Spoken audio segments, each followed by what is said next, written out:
So guys, দেখছো পেছনে রাস্তা, হাইওয়ে, এদিকে সব ফাঁকা রাস্তা, দু একটা লোক রাত বাড়ি ফিরছে।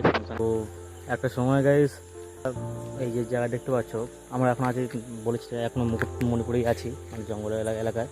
একটা সময় এই জায়গায় এইসব ঘন জঙ্গল, এখানে কিছু নেই, সব ঘন জঙ্গল সব। তো একটা সময় এই এলাকায় সব নকশাল হাতে ছিল।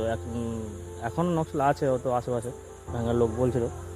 তবে এখন আশেপাশের সামনে এখানে মুকুটমণিপুর ড্যামটা আছে, যেহেতু ওখানে মানে সেন্ট্রাল ফোর্স থাকে, পুলিশের একটু আশেপাশে ক্যাম্প ভর্তি হয়ে গেছে, যেখানে একটু যে আগের তুলনায় একটু চাপটা কমেছে।